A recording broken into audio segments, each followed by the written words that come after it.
So, what do we know about ceramic properties? We know that ceramics need to be fired in a kiln to increase their structural properties. They will have no strength to hold their own shape, even when exposed to different temperatures, as shown in Figure 1. These cones have slumped due to the development of the glass phase. Pyroclastic deformation occurs due to viscous flow or dislocation motion in the ceramic. These properties vary depending on the ceramic composition used, but affect all ceramics. And if you're familiar with FEA, that's great. You will relate to the analyses on the following slides. But for those who are not familiar with FEA, it stands for Finite Element Analysis. It's a software that can take a 3D modeled part and simulate what stresses that part will have to external forces and temperature changes. For all of our analyses, we will assume the temperature is uniform. So what are stresses in ceramic cores? The answer is thermal stresses. On the previous slide, it's mentioned that ceramics, when fired, enter different phases due to temperature. This negatively affects their properties and increases scrap and variability in the final casting. Using FEA, we can analyze the stresses on these bodies to constrain variances. The cores, shown in figures 2 and 3, are roughly 4 inches wide by 7 inches long, and the end profile rotates 30 degrees along a curve. Firing method 1. This method is the quickest way to get started. The core can simply be laid right on the kiln plate.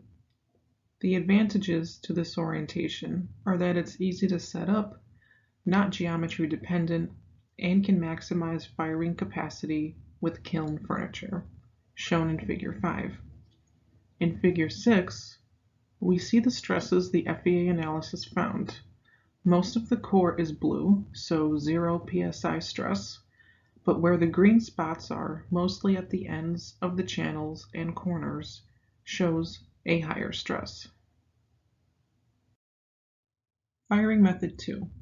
In this method, the core is stood vertically on the kiln plate or suspended in grog, also known as kiln sand, during the firing process.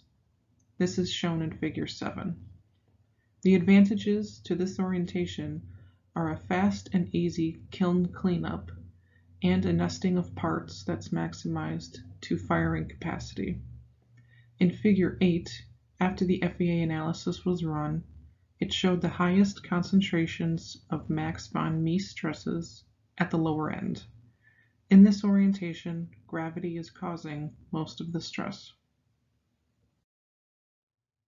Firing method 3.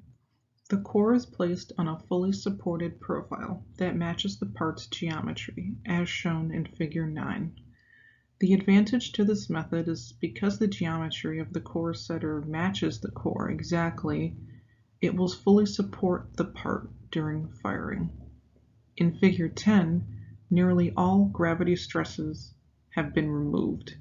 However, internal stresses can still occur in ceramic, as shown in Figure 11.